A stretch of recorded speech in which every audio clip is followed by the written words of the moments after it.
Hello friends, mind your brain के नए episode में आप सबका स्वागत है। सबसे पहले एक माइंड गेम खेलते हैं।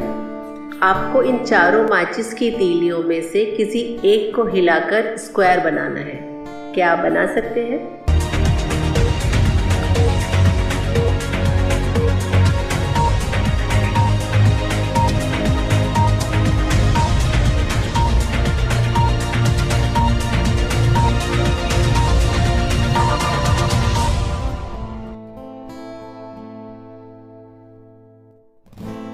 अब शुरू करते हैं आज के एपिसोड का पहला गेम। आपके घर में एक स्टोर रूम है जो एक पैडलॉक से लॉक रहता है। उस पैडलॉक को एक स्पेशल की से ही खोला जा सकता है, पर बंद करने के लिए की ज़रूरत नहीं पड़ती। ये स्टोर रूम हमेशा लॉक रहता है और उसकी चाबी सिर्फ आपके पास रहती है और उसकी कोई डुप्लीकेट चाबी भी नहीं है। आप उसे रोज़ शाम को सावधानी से लॉक करते हैं, पर एक दिन म्यूज़ियम से एक दिन पहले चोरी हुआ एक डायमंड आपके स्टोर में मिलता है। पुलिस को शक है कि चोरी आपने ही की है, क्योंकि उस स्टोर रूम की सिर्फ आपके पास है और आप अकेले रहते हैं। आपके पास अपने को बचाने के लिए 20 सेकंड है। क्या आप बता सकते हैं कि अगर आपने चोरी नहीं की तो डायमंड आपके स्टोर रूम में कैसे पहुंचा?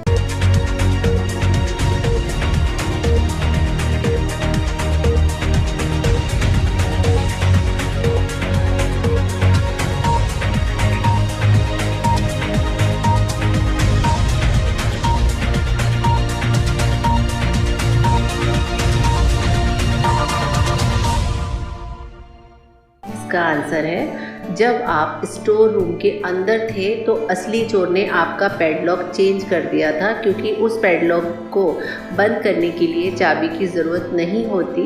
इसलिए आपने अपना पैडलॉक समझकर बंद कर दिया और बाद में चोर ने डायमंड चुराकर अपनी की से स्टोर रूम खोलकर डायमंड उसमें रख दिया।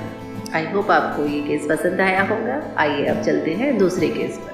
आप बहुत देर से हाईवे पे कार चला रहे हैं। चलते चलते आप रियलाइज़ करते हैं कि आप रास्ता भूल गए हैं और गोल गोल घूमते जा रहे हैं।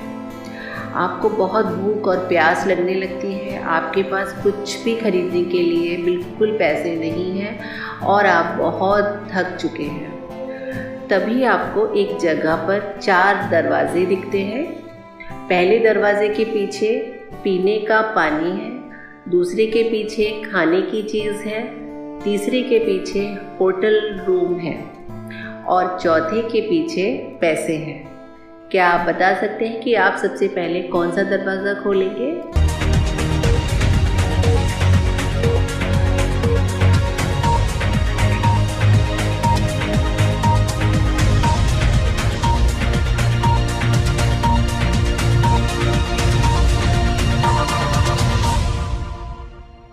जी हाँ, इसका जवाब है, सबसे पहले आप अपनी कार का दरवाज़ा खोलेंगे।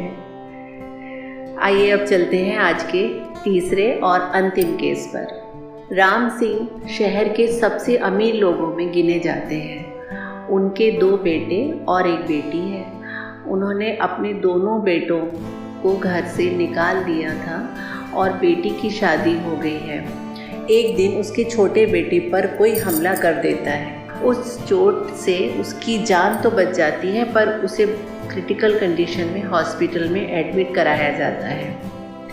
पुलिस को कुछ भी समझ नहीं आता कि केस में आगे कैसे बढ़ा जाए, तो वो उसके डैड को फ़ोन करके बोलती है कि आपके बेटे पे किसी ने हमला किया है, आप इस हॉस्पिटल में आ जाइए।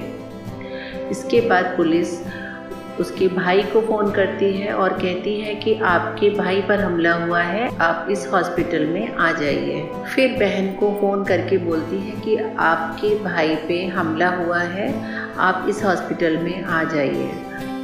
जब वो तीनों हॉस्पिटल पहुंचते हैं तो पुलिस समझ जाती है कि हमला किसने करवाया था। क्या आप बता सकते हैं कि हमला किसने करवाया था?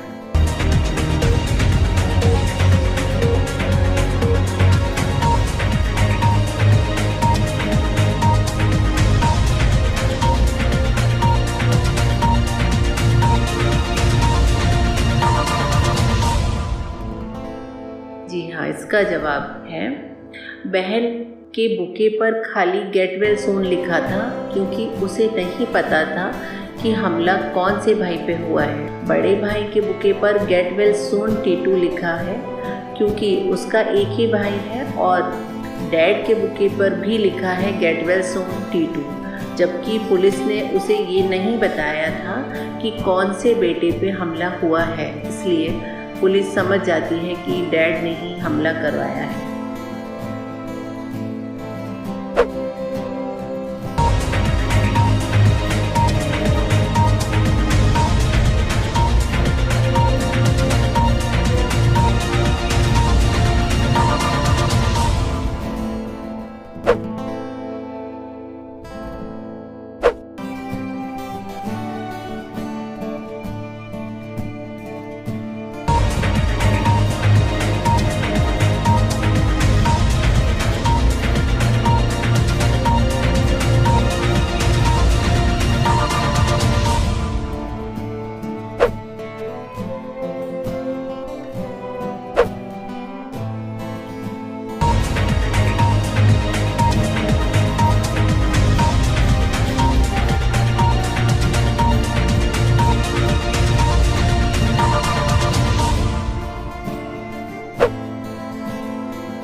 होप आपको केसेस पसंद आए होंगे।